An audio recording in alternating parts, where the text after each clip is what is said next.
Hey, this is Mary. If you've never been here before, I'm glad you're finally here and glad to see you. Stick around. Hopefully, um, you know that I'm very new at the content creating, so I am learning a lot all the time, and I promise it's going to get better and better as I'm working through it all.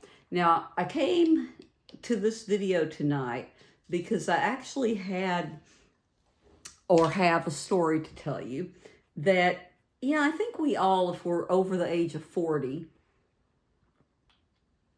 and I'm in my 50s, I think we all have probably thought about, wow, wouldn't it be fascinating if we could just go back and talk to, say I would say for me, it would probably be my 17-year-old self. That's one of those things. But I had this idea yesterday because I met this very, very personable, very impressive young man who was 24 years old. And he seems to have everything going, you know, just according to a plan.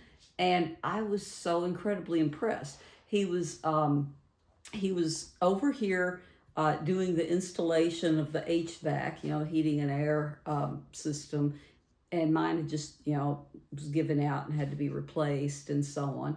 So anyway, he's a good, solid young man. I really like that because often we don't see people who will shake your hand, look you in the eye, talk to you, and so on.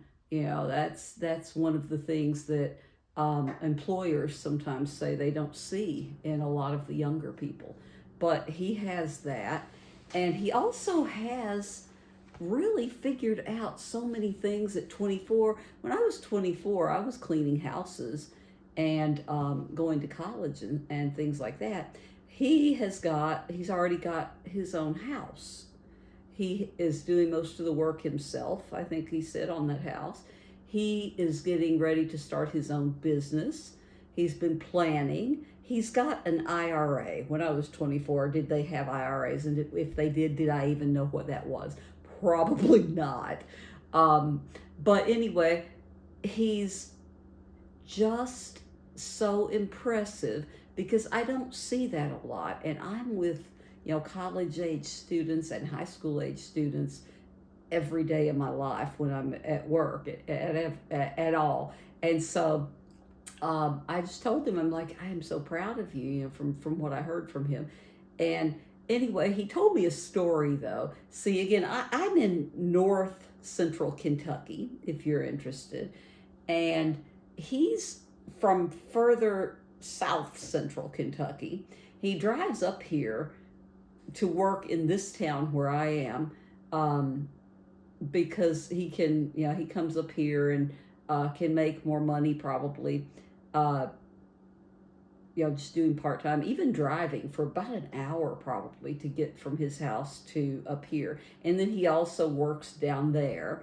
And like I said, he's starting his own business. He's already got all that set up. But he told me, because I was asking, because I have a 17-year-old son that I mention all the time. And I was like, man, he doesn't know what he wants to do. I didn't know what I wanted to do at 17. And so this young man from HVAC, he was telling me, he's like, well, I didn't know what I wanted to do when I was 19. He said, I was just kind of running around, just being a young boy and kind of, just sowing my wild oats or whatever. And he said that he met this girl he really liked. And some point in their dating, her father, of course, wanted to meet him. And he says, I didn't know about that. I didn't know if I wanted to meet her father or not quite yet. And she convinced him, said, oh, it'll be okay. It'll be okay. So it turns out, he told me, he went over there for dinner. And the father and the brothers and mother, and everybody were there. And apparently the dad told him, when they were having small talk at dinner, dad told him, eat up, you're going to need it. And he said, I remember thinking, why am I going to need it? What does that mean? And he said they took him down to the basement, and he was like getting a little nervous. And it was turned out that they were taking him outside because there was work to be done. It's a farm. And apparently the dad and the brothers stood by and watched him as he put in, I don't remember the number, of fence poles by himself. And they were just, standing there. Again, I think they were hazing the kid a bit. But he, he's got, he told me that he had gotten a little bit nervous, about where they were taking him. But then, yeah, I think he realized it was some kind of a test, maybe to see if he fit in with the family. But I really like that story because he's got this whole plan for his business. He's got, like I said, he's got the money plan. And the girl that he met that he really liked several years ago, they've dated and they're going to get married. It's like some of these good old-fashioned values coming out that sometimes we're lacking. They want to have children. They want to raise a family. I like that. I think that that's so important, and I'm very proud of him. And I wish there were more, encounters that I have with people who are that young and that, ambitious. And, everybody doesn't need to go to college. That was the thing that they told us. And I've dedicated my life to being a college teacher. But everybody doesn't need to go to college. He went to trade school. And I'm telling you, that is where a lot of people really find their thing. And he said one of his friends just said, hey, have you ever thought about, the heating and air conditioning, the HVAC stuff? And he said he tried it, and he's like, yeah, you make good money and so on. So he is a master at 24 in that field and about to have his own business, about to get married.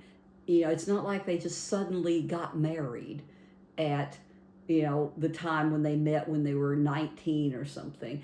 It's great because what I would tell myself is to start saving money, immediately. If I could go back to maybe about 17 years old, do not, under any circumstances, marry or get into a long-term relationship with somebody until you know them for at least a year minimum. I would say a lot more than that would be helpful.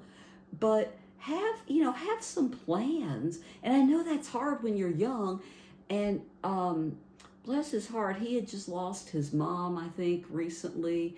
And he just really impressed me to the point where I just had to come on here and say, I'm so happy to see that there are some young people, and it gives me hope for the world, because people talk, older people like us, we talk sometimes about Gen Z and how lazy they are and stuff. I don't think so, because I do know a lot of them that are really industrious, and I'm a fan of of Gen Z in general.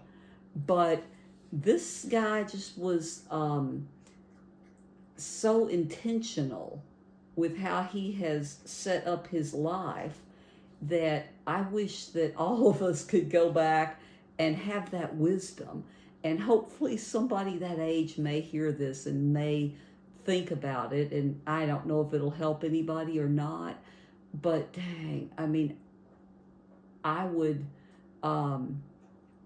be so overflowing with pride if my son decides to do whatever makes him happy, and can give him a good living and all that. So I just wanted to share that with you. And hey, if there's ever a time machine invented, which there probably isn't ever going to be, because we would probably know about it by now, but I'd like to go back to, like I said, maybe, well, no, I don't know, maybe 1983, throw me sometime in the 80s. I would like that. That would be fun. All right. Well, thank you for listening to me ramble, and hopefully I'll see you again. It's Mary signing off.